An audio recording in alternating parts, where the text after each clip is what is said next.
Mic check 1 2 1 2. In the place to be. No, I can't take that right.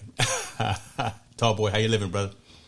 Man, it's the lab. St. Patty's Day. I got my green somewhere. Let me see. There you go. Yeah, hope you got some green. I don't have any green on, so I know I'm going to get pinched by someone. But yeah, happy St. Patrick's Day, everyone. You know, get your corned beef and cabbage and all that. Drink a little Irish whiskey. I'm drinking grapefruit vodka right now. It's been a long day, so your boy started about an hour ago. But that's how we going to start off the show. I'm not switching, and unfortunately... they don't have anything green, that we say. So it was grape or berry or tropical. I swear we need to talk to Minute Maid, man. We got to get some type of representation up in here. So Daniel Harper, we see you, man. I like that. Oh, snap, the lab. I might put that on our T-shirts or something. We see you, brother. We see you. Ladies and gentlemen. No. It's Damian Harper. Harper. What did I say? Damon. I must have seen that grapefruit schnapps kicking in right there. But we got hold on. Priscilla Watley's in the building. Show some respect. And she's watching on Facebook, believe it or not. She's not even watching on YouTube like she normally do. No, she came to you on YouTube, looks like here, this comment. So either way, we got some, some winners in the building thus far, and we appreciate y'all. Yeah, look, see, okay. Green apple lemonade. Damien, we don't know what he's doing, but you know what? He's consistent, and I'm gonna brand him. Forget tall boy. We're gonna put him on the milk cartons for Minute Maid. I love it. I love it. Yes, sir. A lot of stuff going on, right? In the consumer technology world. That's what we talk about here on the lab. Trying to break down some of the complexities so everyday folks can understand what's going on, how these big tech companies are trying to get your dollars, trying to get your data. That's a huge thing. And let's jump right into it, man. We got a handful of topics today that we wanted to get into, and then we were going to start with Dropbox, right? Right. So for the ones that are not familiar, I think you got the article. Don't forget to put the 8-minute timer on the clock. Oh, yeah, we got to put the time on the clock. If we forget, please, if we forget to put the 8 minutes up, please remind us in the comments so we can get it in there. Because we're trying to make this time start right. So go ahead and restart it because I've wasted 15 seconds. So we're going to start it again. Put 8 minutes on the clock. There you go. All right, here we go. So Dropbox, for the ones that are not familiar, a lot of people use LastPass for their security manager, to where if you forget your password, you can log into LastPass and then you can turn around and get, you can put in that password and then it'll give you the passwords to whatever that password that you may have forgot, whether it's, a car dealership to a social media account to just anything that maybe a government website, you log into that one site. But LastPass was the most popular site, shall we say. And unfortunately, they're, as of yesterday, March 16th, they shut down their free tier version where you can't use it on their phones or your tablet. You couldn't use it on both platforms. You had to make a choice. And I think you can make up to 3 choices. Yeah. So Dropbox is saying, hey, if you have under 50 passwords or less, you can use our service for free, and we're not gonna, hold you accountable for, saying you want to use it on your cell phone or if you want to use it on your computer. So that's pretty cool. Question is, do you have 50 passwords? I mean. That's a whole lot. Reading this article, it says that it thinks honestly that the majority of folks would have more than 50 passwords, and then only our seniors would have a smaller number. Your Facebook, your email, your bank accounts. But good Lord, how many passwords do you have? How many accounts? I can understand maybe all of the stores that you shop at. Yeah, you got passwords for that. You got, again, your banking, your email. But 50 really is a lot of passwords. And I use LastPass. So this is hitting me directly as well. So I got to figure out a whole other scenario to go with. But I don't know, right? I don't have more than 50 passwords because I unfortunately recycle some of the passwords, which I probably shouldn't tell. Don't do as I say and not as I do, folks. No, but I mean, when you think about it, think about all the stores that you shop at, whether it's Macy's, Best Mm-hmm. Buy, maybe even Restream that we're using right now to be Mm-hmm. able to multi-stream out. Um, StreamYard, you have well, I had XSplit, now I'm using vMix, which you don't need it anymore. But then you got to think about your banking. How many banks do you, or credit cards do Mm-hmm. you have? What about your car insurance? What about the rental car services? After a while, that 50 starts to add up. Now, I think part of the article was saying that, hey, you can turn around and go with their Plus account or their professional account at Mm-hmm. $11.99 a month or $19.99 a month if you go over that 50. Now, once again, we keep talking about subscriptions. And I think that was one of the things as we closed out 2020 was saying, how do we limit these subscriptions? And it seems like there's no one specific service that says, hey, here's just one flat fee and you have it as a lifer. This is a way for the companies to stay in business, and they know that, hey, after 50, Dropbox is saying, hey, you can pay $11.99 if you need more than 50.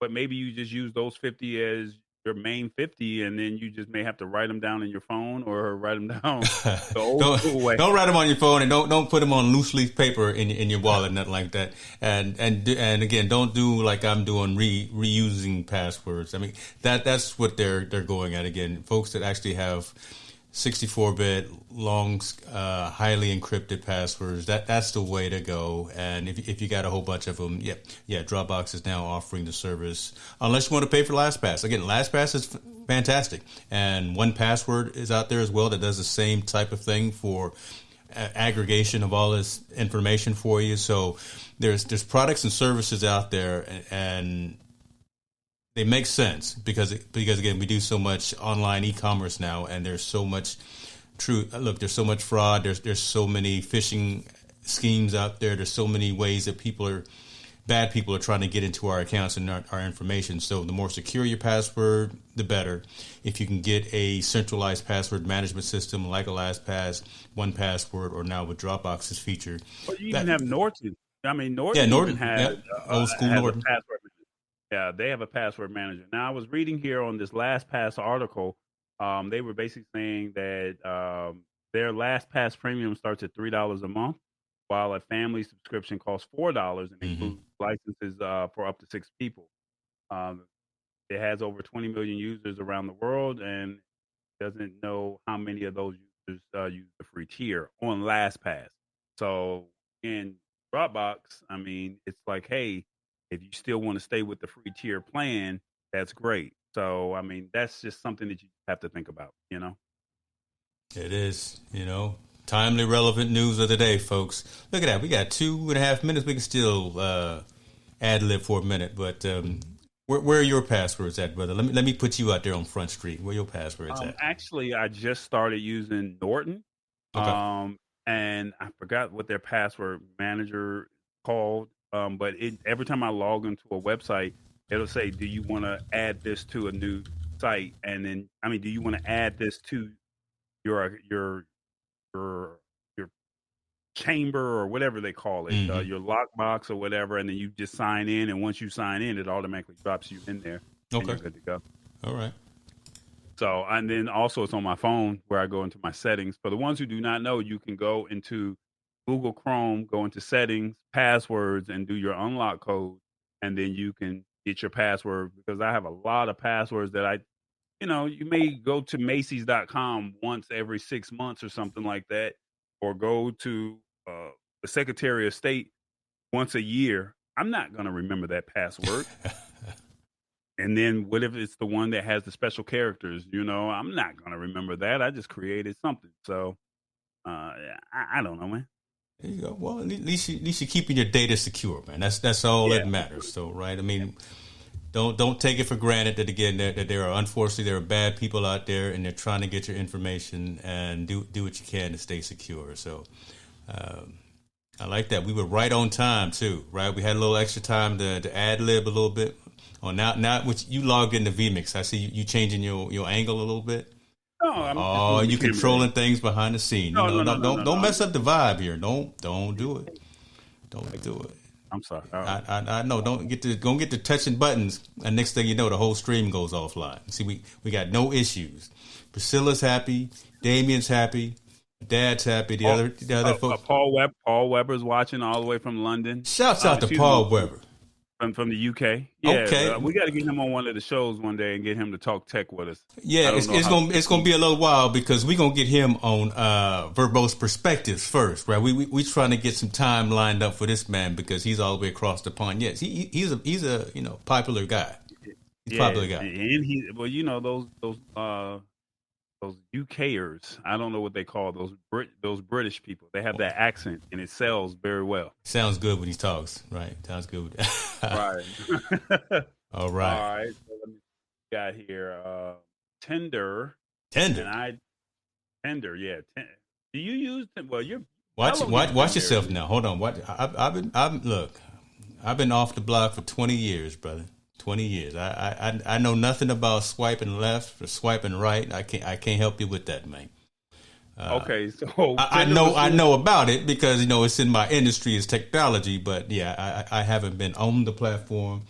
It better not be on my phone. Boy, don't look. Let me tell you something. Don't start nothing. I mean, this might be good. And I'm family just saying, show. No, she doesn't have it on her phone, on her device. I mean, I don't know if she's dating, but I mean, she's over 18. So I'm just saying this because now Tinder will soon let you run a background check on a potential date. So now this could be a little bit more safety, and give Dad a peace of mind.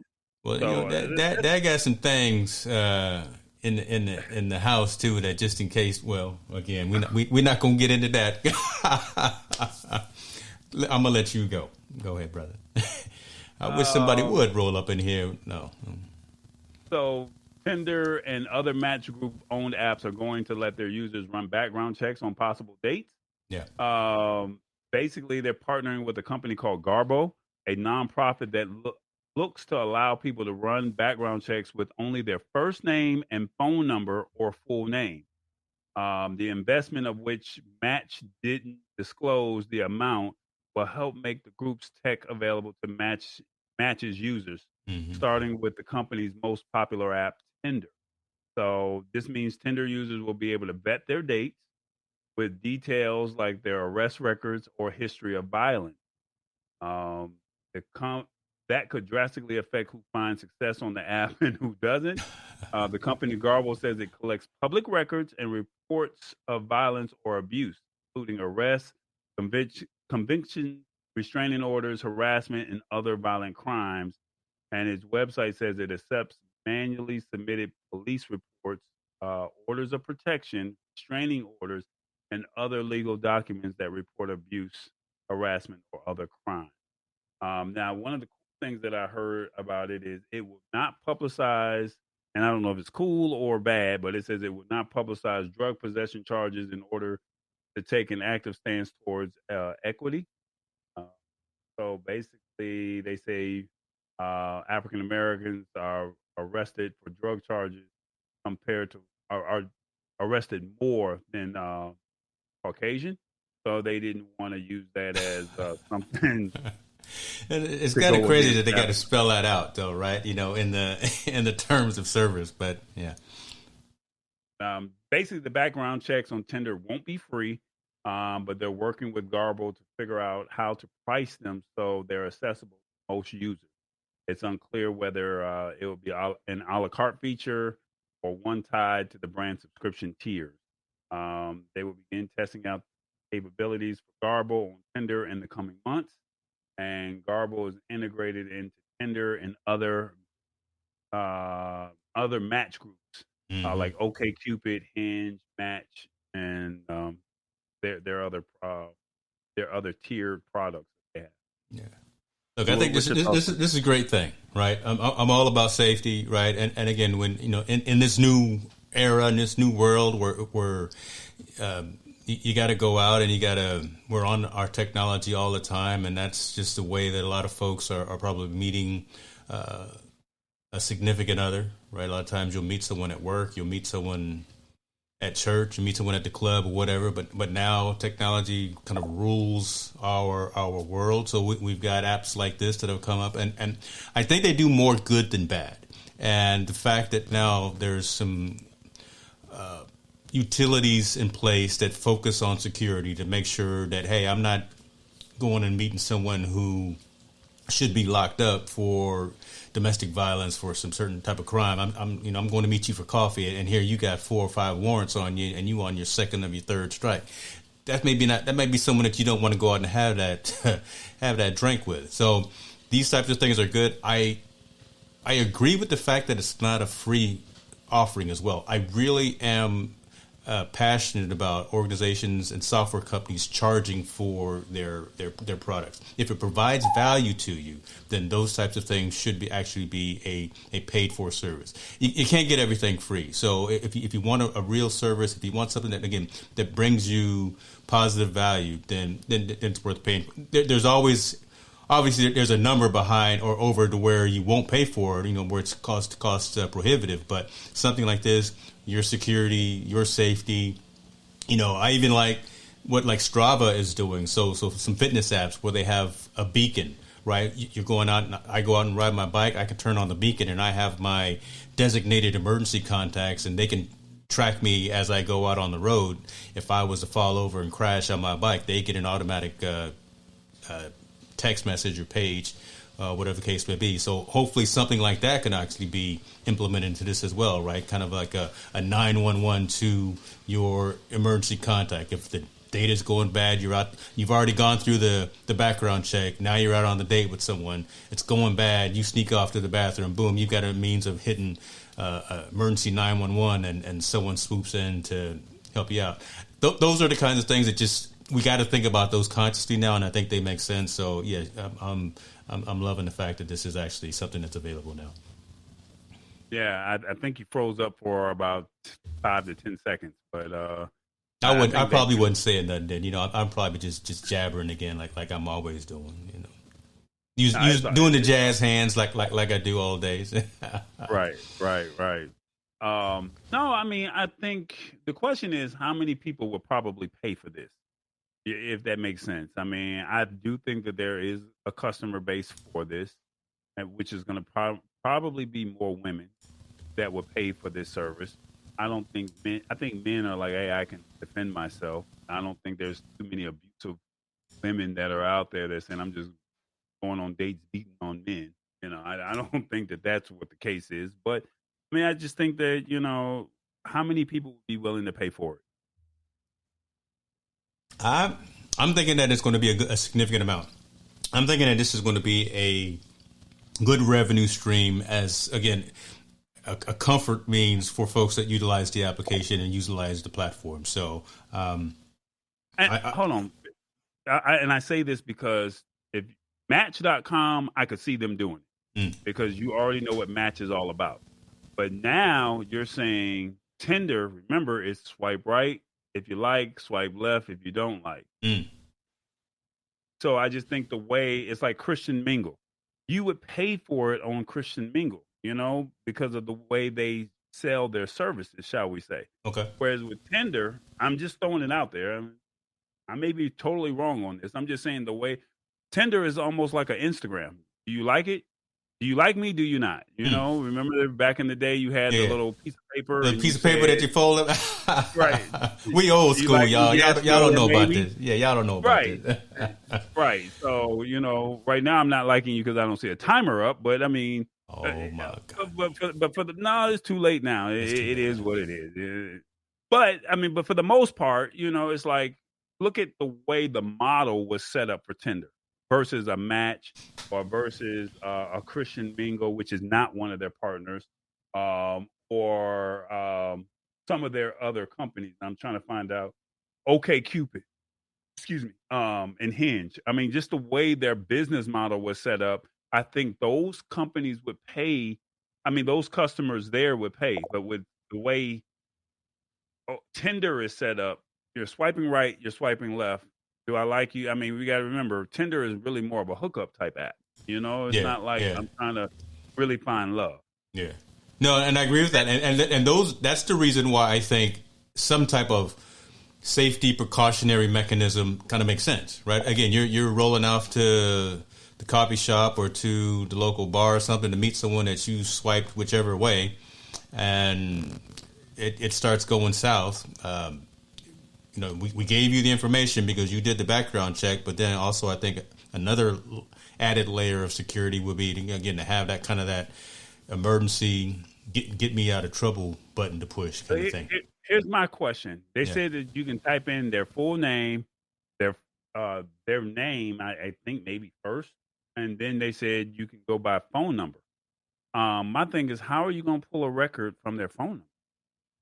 Hey, bro, I can pull a lot of information off of some sites. I'm a pretty good sleuth, and I know bad people know how to do it even better than I do. I do it for whenever legitimate reasons. So you can pull a lot. You have to pay for it, right? So again, if you were inherently a bad person and trying to do something that you shouldn't be doing, if I knew your phone number, if I knew what city you lived in, I could literally find darn near every public record about you.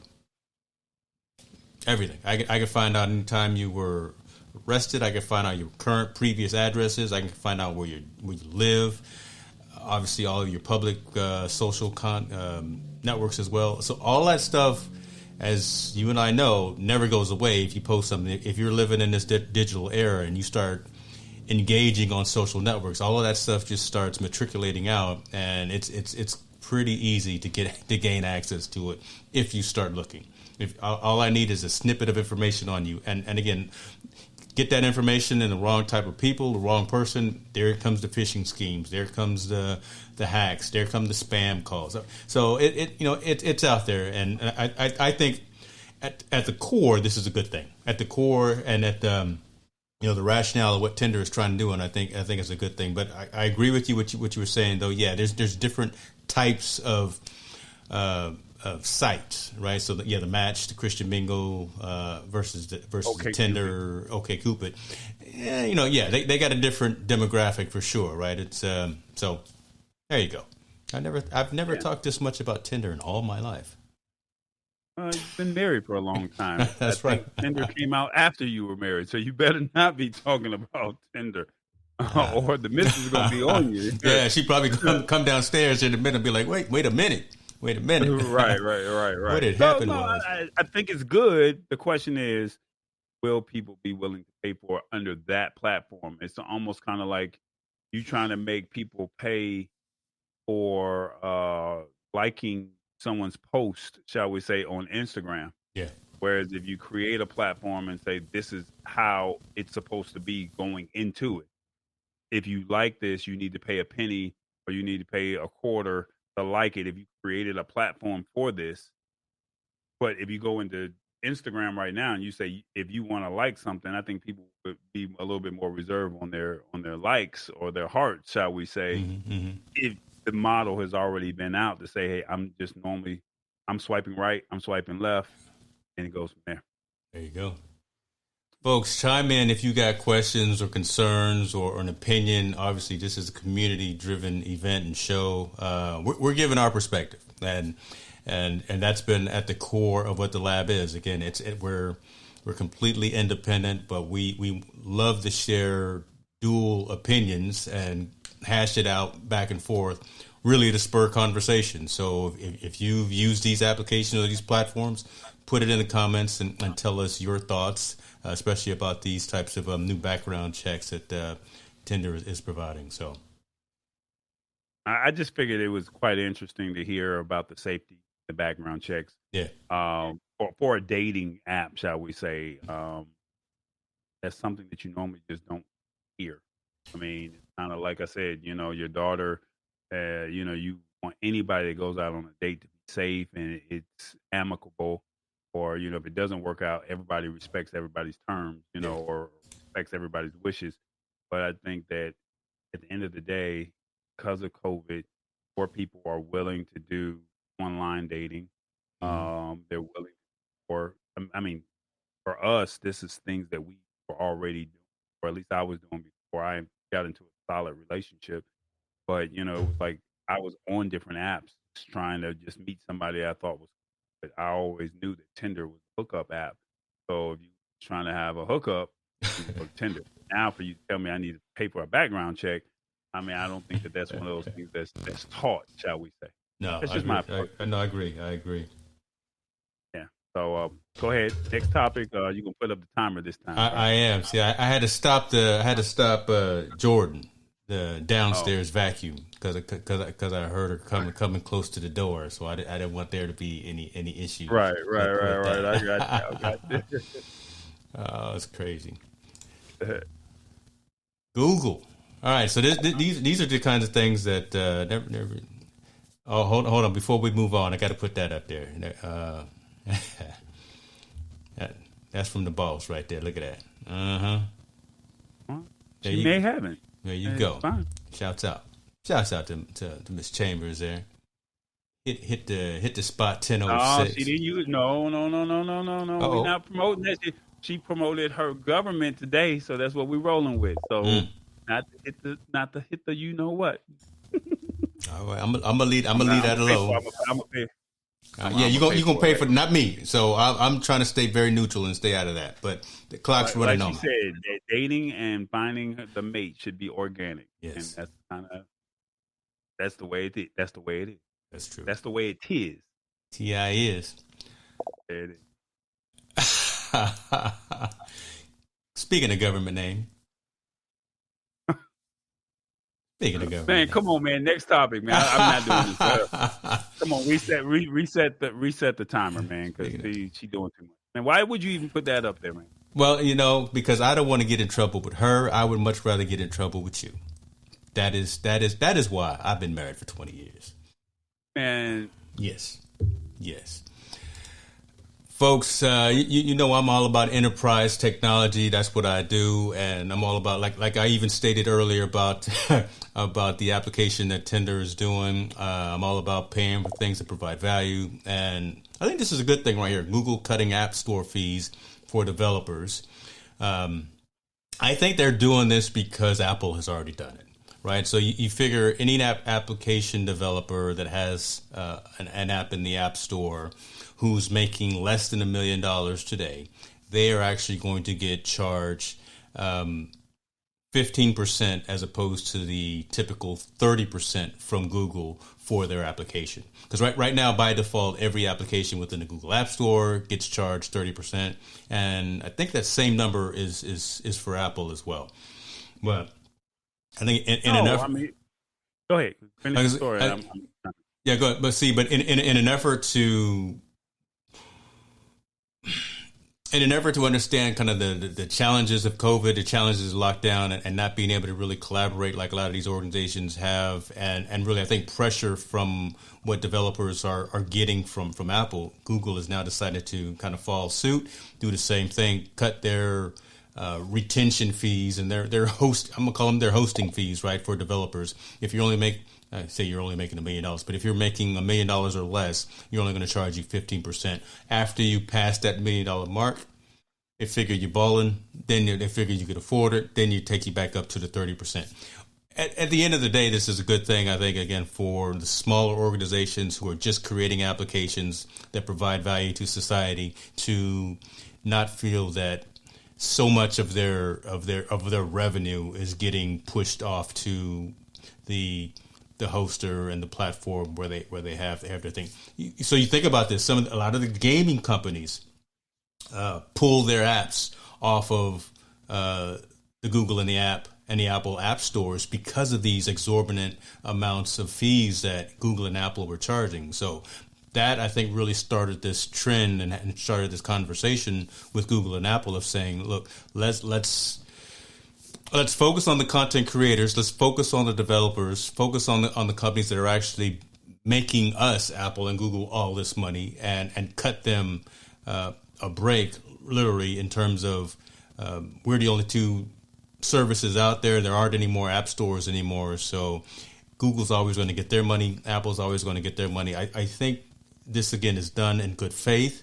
I think, again, this is going to also keep more money in the pockets of those development companies, allow them to hire, allow them to retain and promote, especially during these very shaky times in industry where some folks are having to lay off folks, and some companies are having to cut staff resources and develop a roadmap. So I didn't mean to cut you off, but tell me what you think. That's where I'm coming from, right, in terms of what this is all about. Well, we talked about this back in November when they originally did this with Apple. Yep. And I think that in good faith, it's right or only right they follow suit. I mean, not trying to be funny. I mean, I don't know if this, I mean, Clubhouse doesn't make any money because they're not charging you for to download their app. But say like the NDI app, it's $20. Can you just imagine everybody that does live streaming and that works with NDI bringing other tablets or smartphones? That $20 adds up to $1 million very quickly. Mm-hmm. But somebody that downloads a game for $1.99 and they don't have the buzz such as, you know, a Fortnite, I mean, but you're charging them 30%. I remember back in 2013, 2012, I had an app. And even though I had an app, I couldn't afford those monthly fees because I didn't have people or I didn't have advertisers that were out there rocking or downloading my app. And it was like every month, this was just a cost that I was paying every month. After a while, it just got taxing and it was like, okay, something's got to go. And unfortunately, it just said, you know, as cool as it was to have a Tall Boy app in the Play Store, it just didn't make sense for us to have it when we weren't able to get the downloads that we were anticipating. So I only say I think it's a good thing. I remember that we had a big issue back in October, November, when some of the companies were saying Apple is charging us 30% and we're going to let you know. And Apple did not like that. And they basically told them that they hit a cease and desist with the, you know, with their download. Yeah. Remember, Fortnite pulled out of. That's what it was. Yeah, it was Fortnite. That's what I was trying to remember. Yeah. Apple and Fortnite pulled out of the Google Play Store and the App Store, or the what is your store called for Apple? Yeah, App Store, just the App Store. Yeah, they pulled out of the App Store because it was like, hey, they're charging us too much money. Unfortunately, it shut down on Apple, but you could side load it on Google by, you know, just doing an open source, and it was what it was. But I mean, they make it really difficult to be able to play the game if you did not already have it downloaded and you wanted to download it in 2021. You know, there was no way to make that happen. So to hear that Google is doing this, I mean, it only makes sense. I mean, like I said, look at all the developers that we found in COVID and look at what they've been able to do to make the world better. But I mean, you're telling me off rip, I have to pay a 30, you get 30% of my cut just because I can post it. So I can post it on your platform.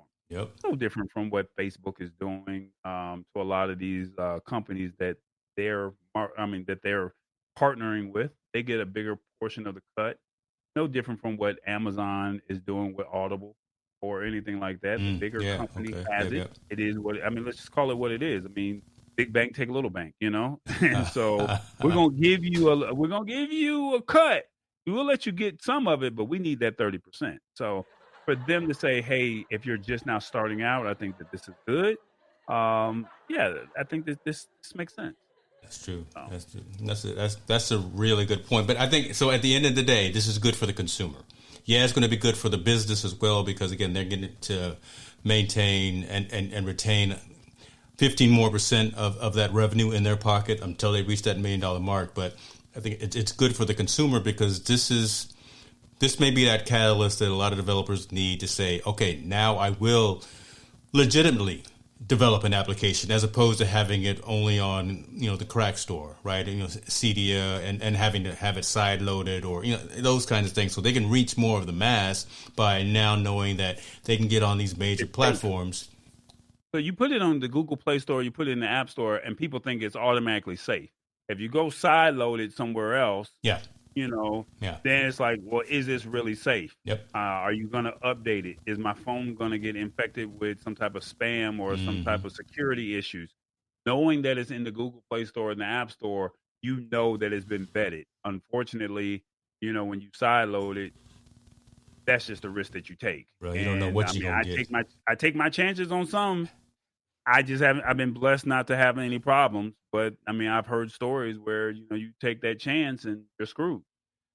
I have And you bricked my literally are resetting your phone. phone. Yeah, look, I have bricked my phone many a days trying to load unauthorized applications, trying to test and trying to be early adopter. And look, it's not a good look at all. It's not a good look. Yeah, it's safety at the end of the day, but I get it. It's one of those things where you just have to feel comfortable. Their marketing has to be well Mm. for you to feel comfortable. And like I said, once you get it into the App Store or the Google Play Store, you just automatically feel safe. Yep. Even if the app doesn't work, you dog them out in the comments where it says "give us a review," but you know that it's still safe. I mean, how many apps have you downloaded? Do you really read the reviews? Not No, really. Yeah, not that's true. until it doesn't work, and then you're reading the reviews, Yeah. and you're like, "Oh, well, everybody and their mama saying this thing don't work." The only place I But read reviews is on Amazon, right? right, That's the only place that. But you're right, right? I'll download an app and I'll pay the 99 cent or $1.99 or whatever. But if I hear everyone's using it, oh yeah, I'm gonna try it out too, and then find out that it's garbage. Be like, man, I wish somebody had told me that this was terrible. And it was sitting right there in your face. Terrible. Yeah. I don't know. What's up, Terrace? Hopefully you're still watching, man. Terrace is a good friend of mine. He's one of the original Crown Big Boys from Atlanta. I heard that. But he's a big time techie. He's an engineer, and when I tell you this, he's somebody we definitely need to get on the show if he's still watching. I'll try and see if we can find a way to get him to talk tech with us. Right. If you want to come on the show right now, we can do that. We can go ahead and break from the norms, and I can add a third person. Send him that same link that you got. But before we do that, before we move on to the next one, Damien came through late to the background check topic. I think it's important to have that going on, especially since dining out isn't an option anymore. Very true. Most dates are likely to have been directly at people's homes since the pandemic began. I completely agree with you, man. Right? That's a good point right there. Right? There is no let's meet at the coffee shop or let's meet at the bar down the street and have a couple of drinks. It's come to the back stoop or come to the front door and let's kick it and have a little grapefruit vodka. This is all right here. Yeah. Huh? This is my St. Patrick's Day drink, man. I know it's not green, and I know I'm not wearing green, but this is my St. Patrick's Day drink. Man, where is Isaiah at? At work. He's making that money, guys. Both the kids at work. Chipotle. Hey, invest in Chipotle. I'm a stockholder, stock investor. Get them dividends, brother. Chipotle. They just came out with quesadillas. I'm a sofritas man myself. I'm a sofritas with the hot sauce and the extra guacamole. But so again, I digest. So I'm sorry. You don't know what you're gonna get with me, brother. Look, this show was tech. We could talk about. I don't even know why you're talking about that, but that's fine. I'll let you have your brand. Enlighten, entertain, and educate. That's what we do. I just made some shirts that say that as well, too. I don't know if you saw them out there on my store. Enlighten, entertain, and educate. I'm sorry. You don't know what to do you? You don't know what to do with yourself. I got you. It's okay. Let's go. Clock. Go ahead. Oh, you want me to start? Okay, because I'm the Apple guy. I'm the Apple dude. So Apple's having a lot of things come up, folks. We got some things going on. All of us in the Apple world are somewhat excited. I'm excited because I'm trying to find the date. When is the date? The 20.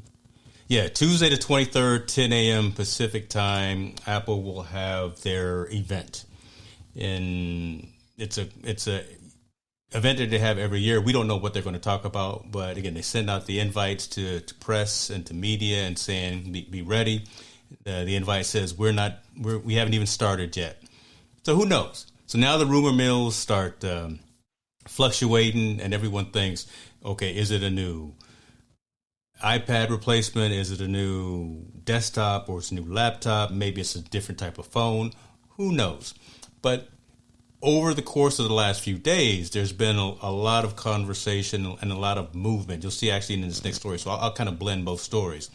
One is this one. Apple TV is finally available on Chromecast with Google TV. That seems pretty strange, right? So now Apple and Google are getting together and allowing kind of a cross pollination of the service. Apple and Facebook are having problems right now. So Tim Cook and Mark Zuckerberg, they're fighting. So Tim Cook and Google are starting to play nice together. I think this is a great thing, right? Because a lot of folks have iPhones. A lot of folks have Apple TVs because it's actually a decent device for the living room and for the digital home. I've got a couple of them, and being able to aggregate all of my digital services, my Netflix, my Hulu, my cable, my HBO Max, and all that into one device, stream it at 4K.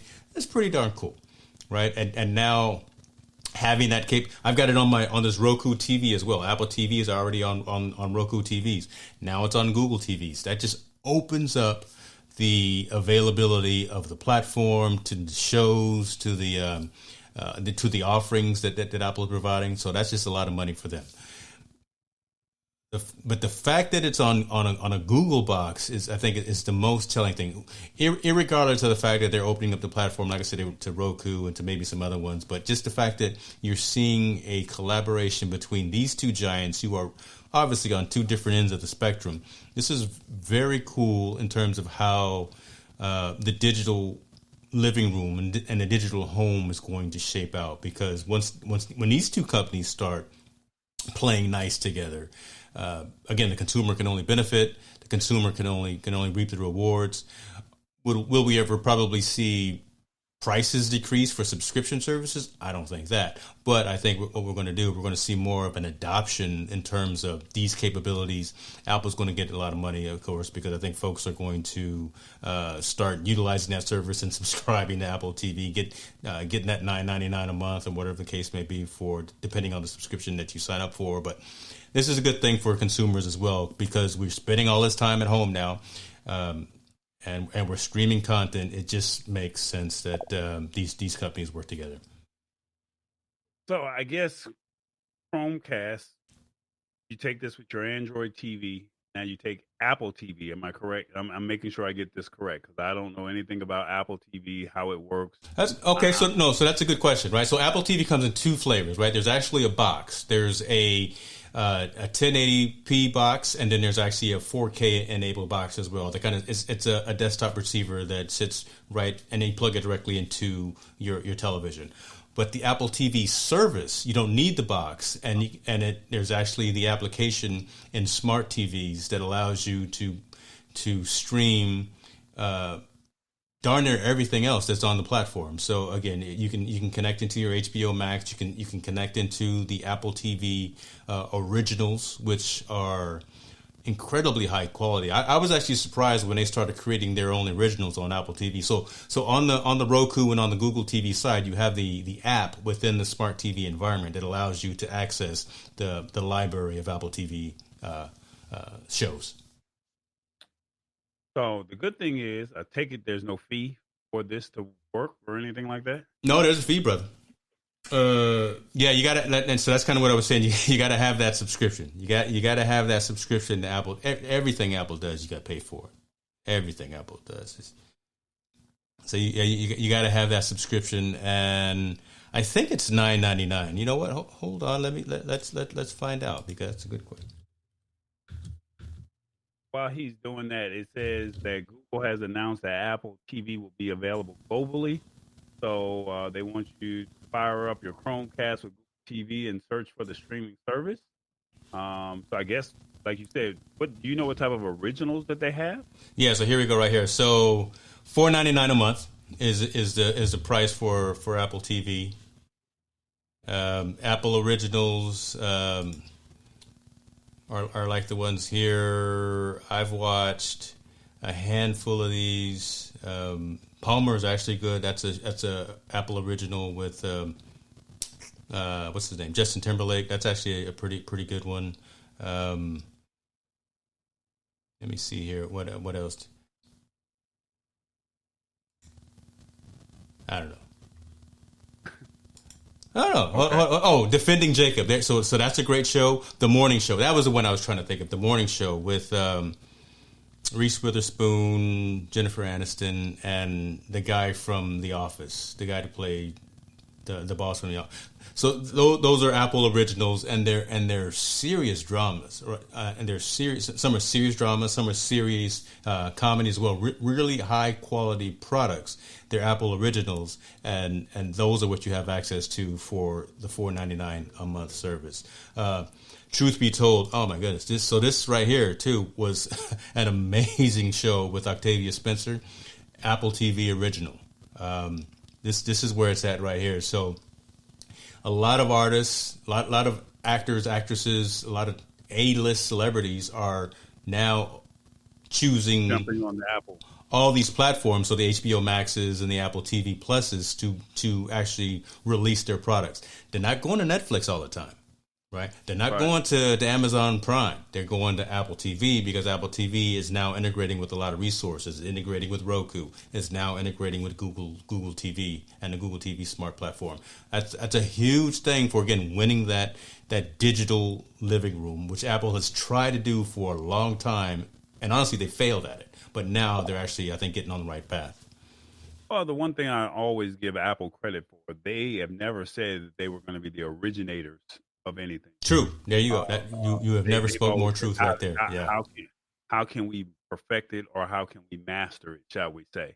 So for this, I mean, and I know we're running out of time on this topic, but I would like to still continue because I had a follow-up question for what you just said. You just said Octavia Spencer is on this truth code, that a lot of people are not going to Netflix.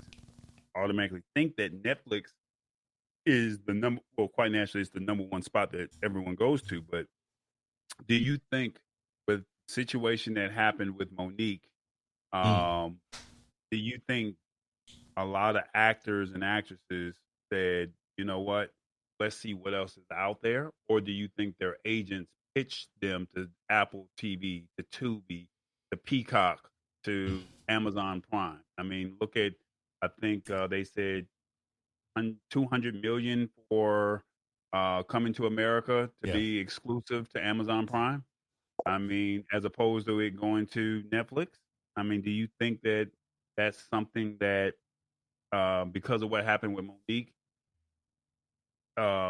this is, this is the perfect timing. COVID has hit, and a lot of these streaming platforms are now saying, hey, we have a competitor here.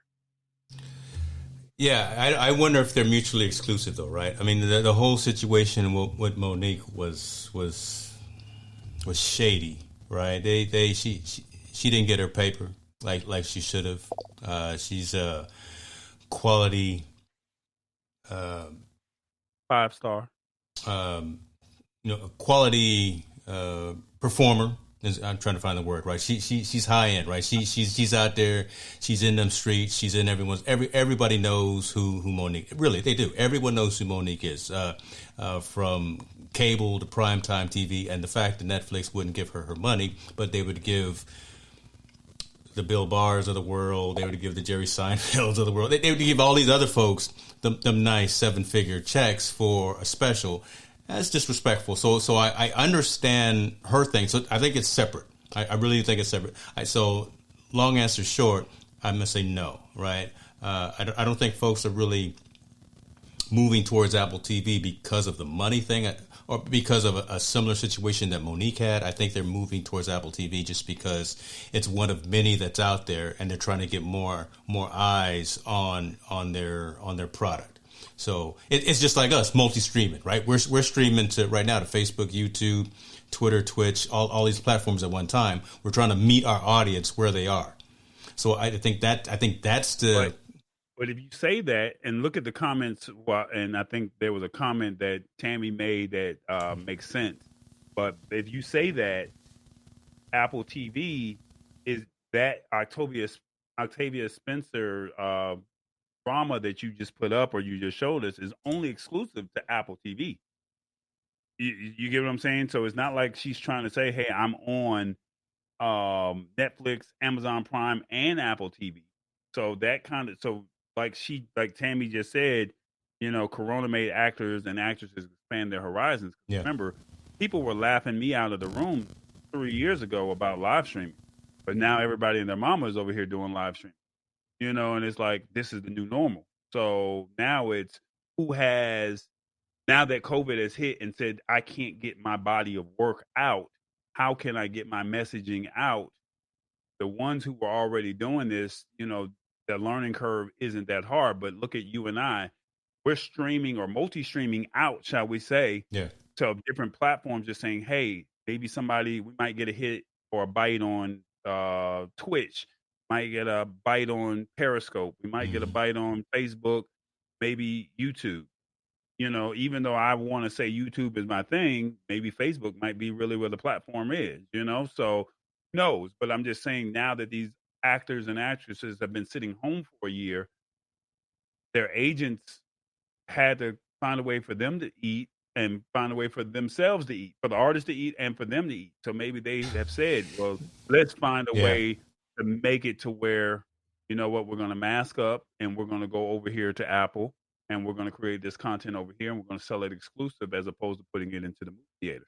You make it really plain, right? I mean, it's really the primal rationale, right? We got to eat, right? No, there are no movie theaters open.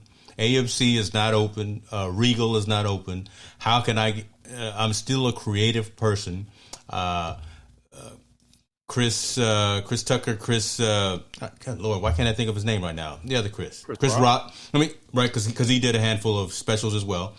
I still got a creative mind. I'm still trying to create something. I need an outlet or a venue for this. Netflix isn't the only game in town. Apple's got a huge amount of liquidity. They've got a lot of cash. Not just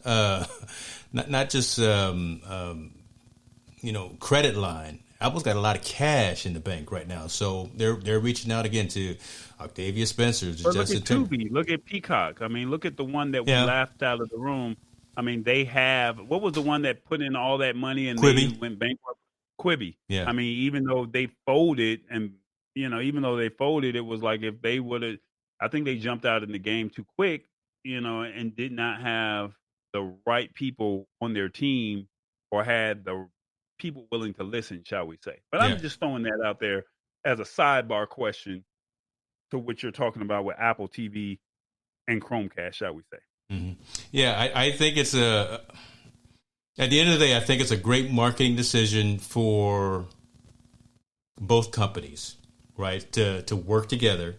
And I think right now it makes sense because, again, Apple is quibbling and fighting with Facebook about other things, right? Antitrust and privacy, things like that. And I would love, as a consumer, I would love to honestly see Microsoft, Google, and Apple work together. I don't know what Microsoft can bring to the table because they've dropped their whole gaming platform. They dropped their phones that they were doing. All they got right now is Windows 10 and Surface Pros. Okay, but again, they've got 99.8% of the world on their platform, on a Windows platform. So I would love to see those three companies do something that focuses on the consumer, charge a reasonable price, nothing that's overly restrictive. I love the fact that Tammy says, "Look, I can't afford any more subscriptions." But again, if it's something of value, maybe we can consolidate some of these subscriptions into something that makes sense. I mean, honestly, something's got to go. I mean, I get it. Yeah. A monthly subscription, you try to say, hey, this is what it's valued. But look at the article, and we don't have that story up. But we talk like I sent you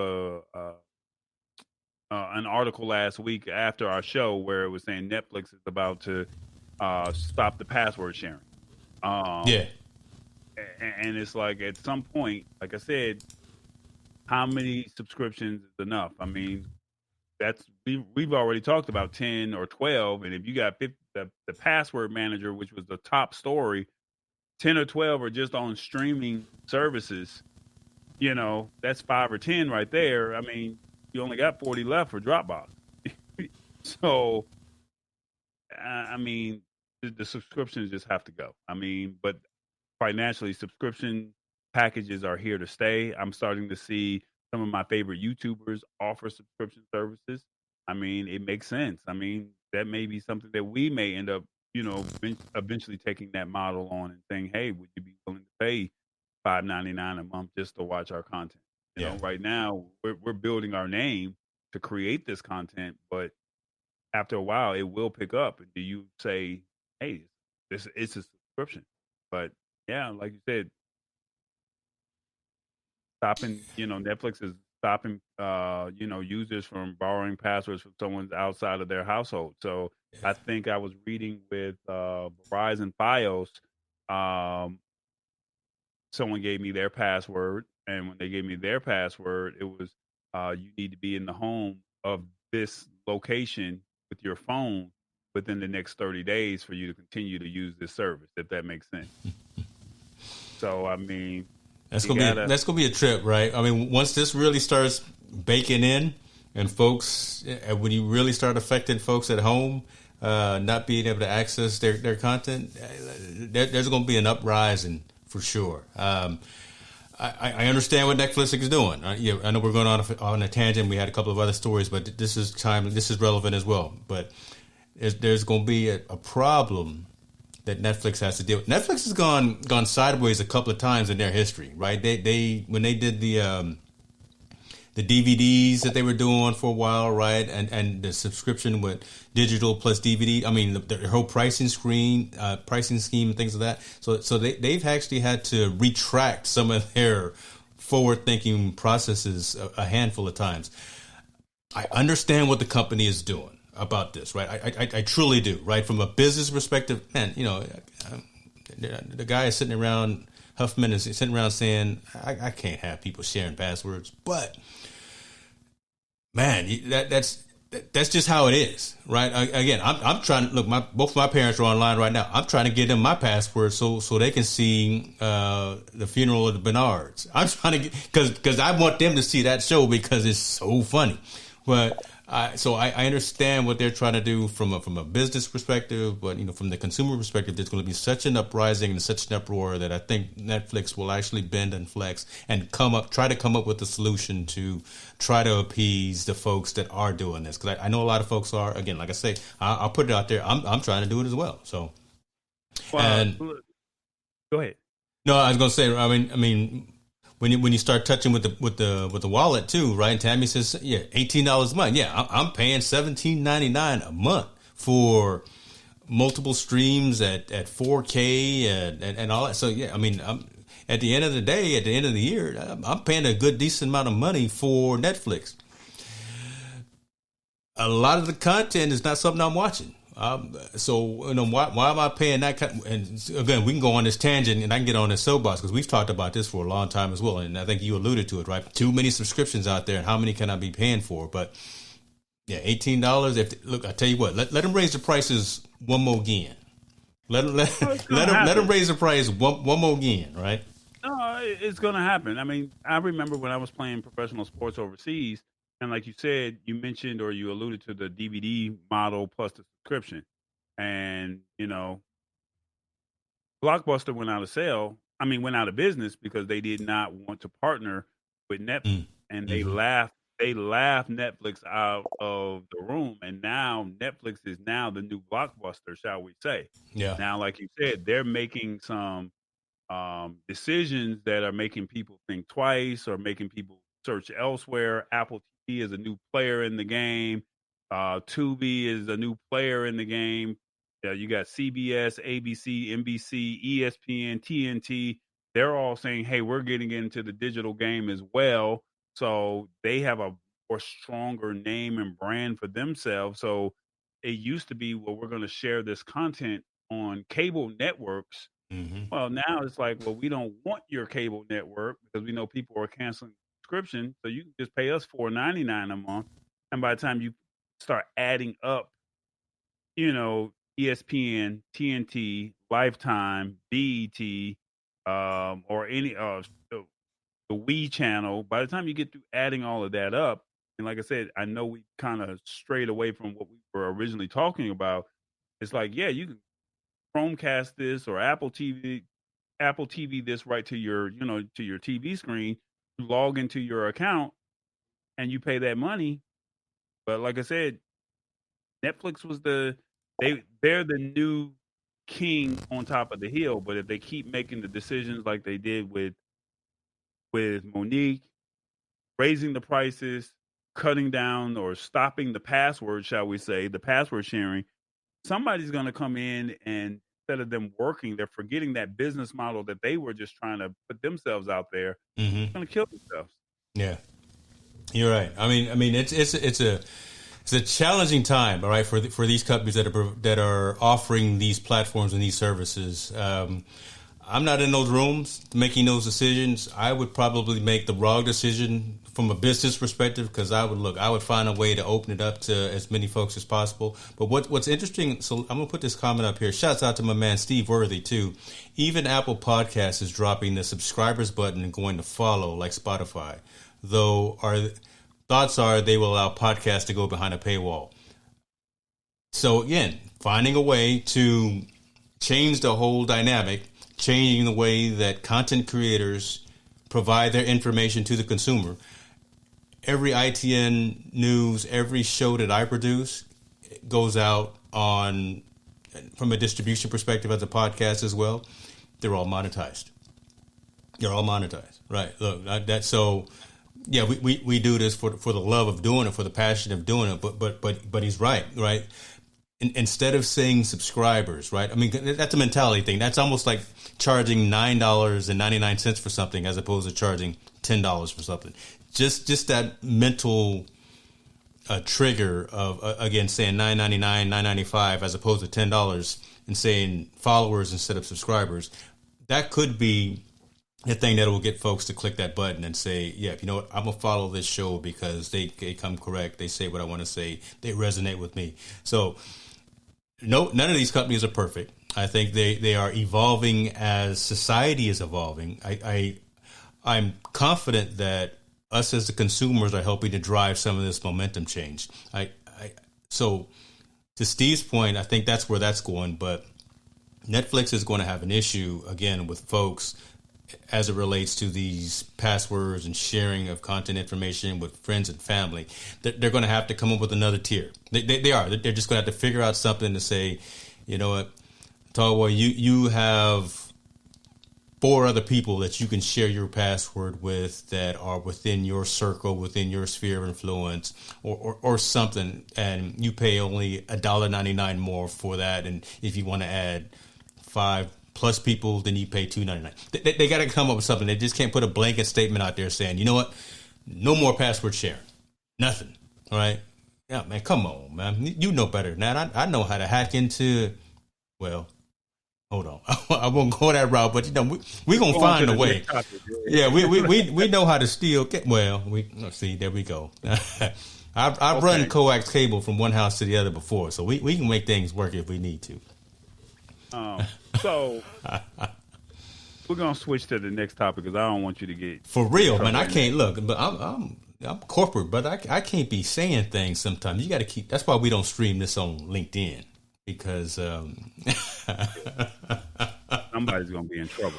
I'm gonna get a call in the morning, Mr. Hicks. Let me ask you, and I don't know anything about HomePod Minis.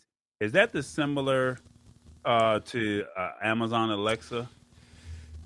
Hold on, let me make sure that you didn't set her off. Okay, because she back here behind me too. You're over here talking about Alexa. No, yeah. So the HomePod is very very similar to that. It's the smart speaker from Apple. It's all right. You know, so this whole story, Apple discontinues the original HomePod and will focus on the HomePod Mini. I agree with the story. I agree with the premise, but I am upset with myself because I dropped the cash and I got the big HomePod in my house. The problem is Siri is not that smart. The Google Assistant is the end all, the be all. The Alexa Assistant is right behind it, and then I think Siri and Cortana are tied for last. To be honest with you, and again, you know me, I'm an Apple guy. I can't ask Siri much of anything except for what day it is, what time it is. Can you play this on Apple Music, as opposed to some of the other functionality. I think the problem that Apple has found is that no one wants to pay that exorbitant amount of cash for a smart speaker that will only play Apple Music, that will only play, I think, Pandora. It would only play. What was missing was Spotify. I'll put it that way, right? More people have a Spotify account than have an Apple Music account because you can have a Spotify account for free. We'll deal with the ads on Spotify, but you get great music and you get great curation from the Spotify platform. So I think that's one of the main reasons why Apple has said, you know what, we can't do the HomePod. We're going to go with the HomePod Mini, which instead of how much was the big one? I think it was $349. Dude, I really did. I dropped $349 for the speaker. Yeah, it sounds great. It does. It's in the living room. You know, when we're cooking, Jen's got the, we're in the kitchen, we're cooking. It sounds good. She says, Siri, play some music. My Sirius XM fires on, but if you ask Siri about how many cups in a gallon or what, I don't know, right? She don't know much. I gotta go ask Google all these questions. So that was a huge thing, and they never really did as much rapid development as I think, again, Amazon and Google did with their smart assistant. So Apple is now focusing their efforts from a smart speaker from a home side on the HomePod Mini, which is $99, right in the line with the Echo Dot, the small Google Nest, or whatever the case may be as well. That makes sense. Folks can digest that. So it's unfortunate for us, again, who dropped close to $400 on this little mini tower that now just really plays a couple of songs once in a while. I don't know. Obviously, you don't have one of these because you're not an Apple guy, but do you have any? Do you have any of the smart speakers? Let me ask you that. I refuse to put any of that in my home because I know it listens to everything, and I don't want anything being recorded in my house outside of whatever's on my phone with, okay, GOOGLE, because I don't want it to go off on my while it's streaming. But I have a sound bar here in my house, and I literally just plug it to, the PlayStation, plug it to the TV, the projector, or whatever, and then I have that sound bar. So I'm still old school with the sound bar. I mean, my brother has the sound bar that is Bluetooth, whereas I got mine where you plug it in and you got to hook up your red and white aux cable. For Christmas, he went out. He said aux cables. That's old school, brother. The red and white cables. Yeah, I went out. I'm still old school when it comes to that, but I just feel like everyone was saying, okay, GOOGLE. So it gives you the answers. Now, don't get me wrong. My phone is great for it, but do I need that in my house? Took it up to my sound bar. So, I mean, every tech thing that comes out, I don't necessarily have to purchase, if that makes sense. Even though it sounds cool. Wait a minute. Say that. Hold on. Slow. Say that one more time. I said every tech product that comes out, I do not need to purchase. I mean, I have to find. That's blasphemy right there, brother. That's blasphemy. I mean, my house is already a circuit city. So, I mean, unfortunately, I don't need all of it. It's bad enough that, the person that's commenting on this stream a lot, she will throw a lot of my stuff away. And it's like, do I really need it? And it's like, I still have a mini disc player sitting in my house. Why do you have a mini disc player still in your house? It's not coming back, brother. It's not coming back. It's not. But have you looked on eBay to see what a mini disc player runs for? Oh, please. Let me take a look. So I'm just saying, it's vintage. And I mean, it's one of those things. You're right. It never took off, and I thought it was going to be the next thing. Well, at that time, I dropped $400 on the mini disc player when it originally came out.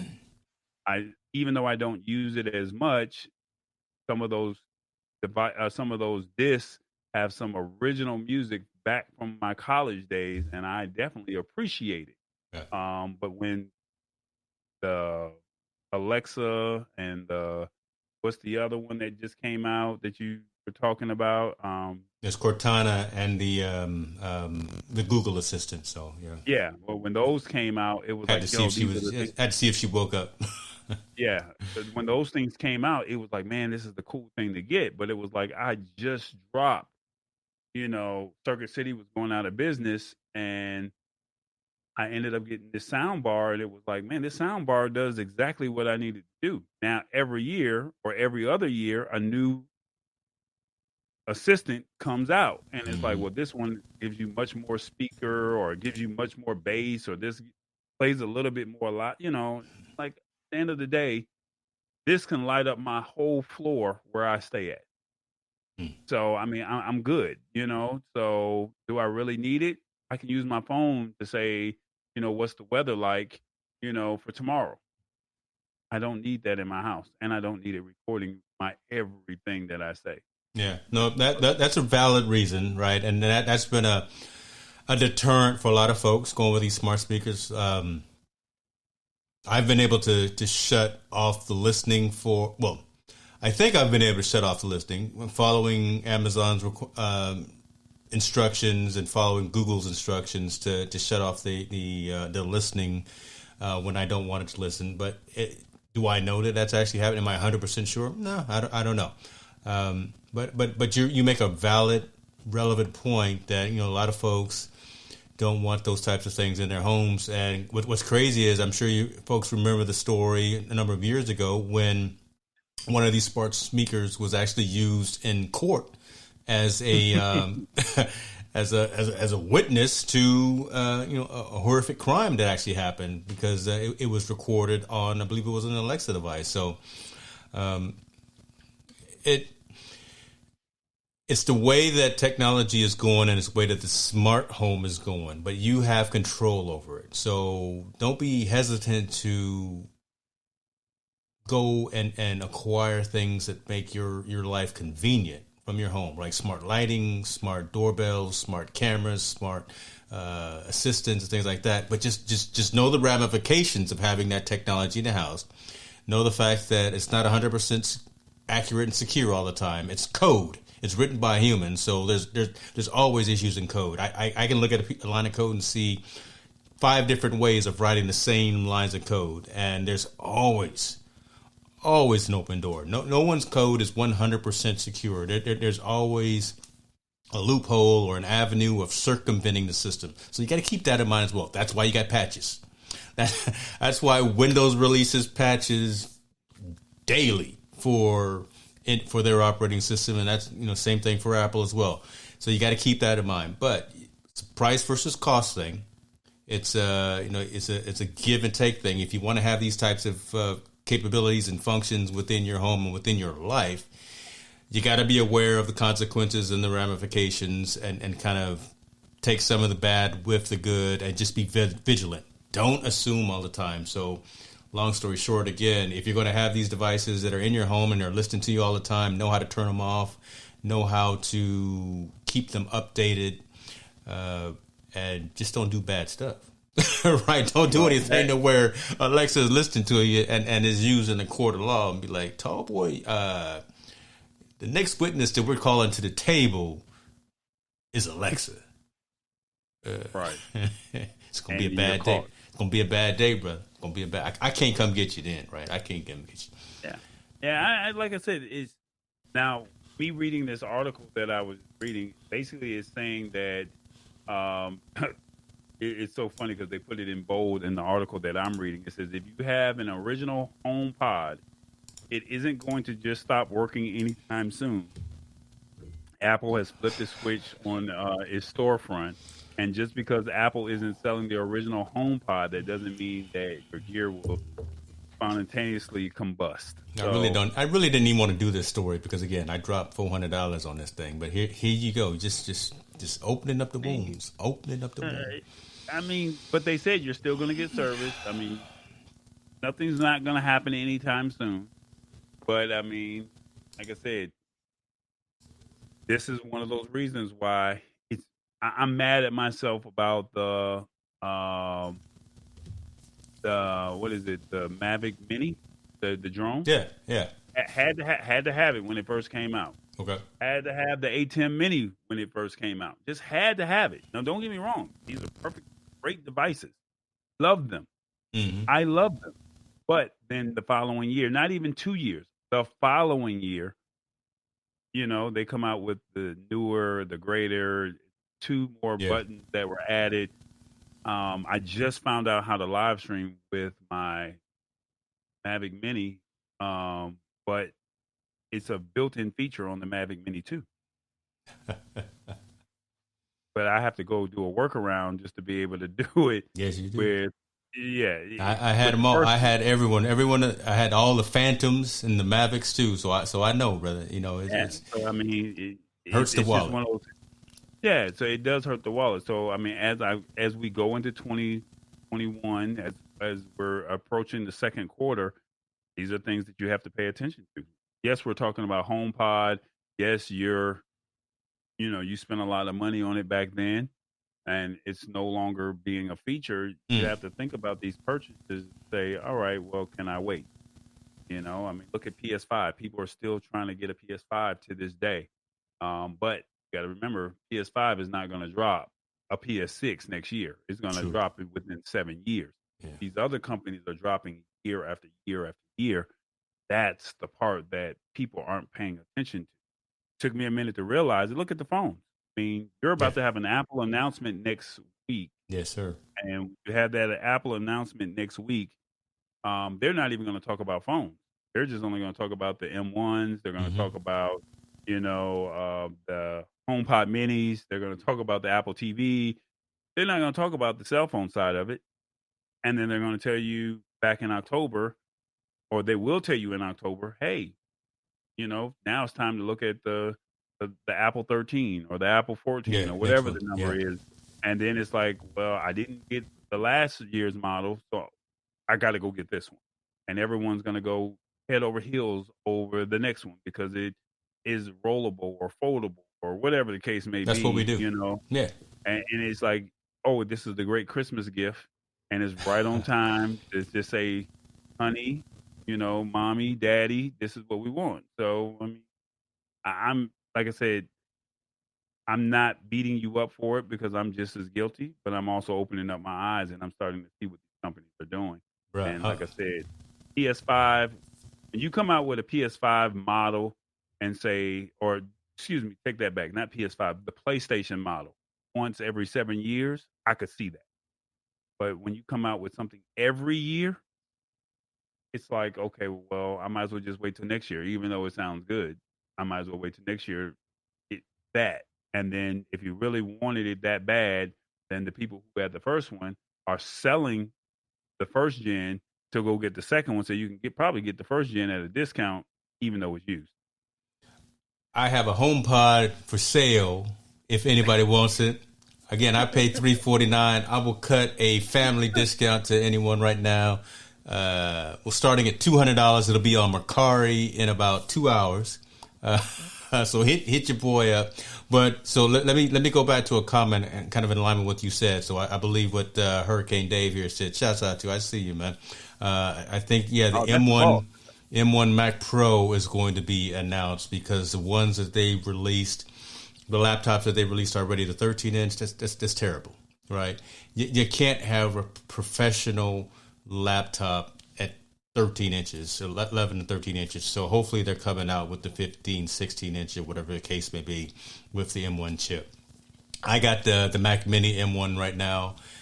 It's hot. Let me tell you something. This is definitely the route to go. And if they come out with a M1 MacBook Pro that's 16 inches, I'm replacing this 16-inch MacBook Pro that's on Intel right now and going with that one. So I'll have that for sale in a week and a half. So holler at your boy. Follow me on Facebook and on Mercari and on eBay, because that's where it's going to be. But I completely agree with you on that. It's a great time, man. I'm trying not to spend all the kids' slight inheritance that hasn't been spent already, but and save some money for mama as well. But daddy likes his toys. Daddy works hard. Couple of extra nickels coming in from doing shows with a great man like you, and we doing what we do, trying to get some of that YouTube money is happening. I'm gonna get whatever Apple announces next week. They know how to do the Pavlov's dog thing, right? They know how to trigger emotion, right? They know how to give a presentation, and they know how to say, not just you want this, but darn it, you need this. This is what's missing in your life right now. You may have the Apple Watch 5, which I got because I didn't upgrade to the 6. But you said, but you know what? You're gonna need this next one. Why? Oh man, it's just gonna make you're gonna be so happy. You're gonna be fulfilled in life. I wouldn't be surprised if they say you can, on your watch, you can see what's in your refrigerator, like the LG. Right. Look, I tell you what. Let them say something like that. Let them say something like that. Verizon gonna get a call that day. Talk about, I'm ready to upgrade. But again, that's what they play on. Apple is masterful at that. That's an old Steve Jobs thing, right? And everyone else is trying to do that. And when is that? So that's the 23rd. When is our show after that? Our show is the next day. Oh my God, the next day. I'm gonna tell everybody what I've already bought that next day, because I'm gonna be up like a crackhead that night. With my little. But it doesn't release until the second quarter though, so it doesn't really matter. Look, don't rain on the parade, but there's gonna be a lot of us fanatics, not just fans, Apple fans, that are gonna be up listening to Tim Cook at 10 o'clock in the morning when he makes his announcement, and, refresh on apple.com/store, trying to get whatever it is he like, whatever he mentions, because he's going to tell us that we need it and we're going to fall in line. I'm going to try to have some willpower and not buy everything that he announces, because you and I will talk offline, but the studio is coming together. I got some things coming this week. The studio is coming together, and I've already dropped a couple of dollars, but I saved a handful for Apple too. I need to be quiet. Well, on that note, it's the lab. Oh, you done? Okay. Well, folks. I think you pretty much set it up for nothing else to be said until next week. I mean, it is what it is. Folks, we appreciate you. We out. Thank you very much. Say it again, brother. It's the lab.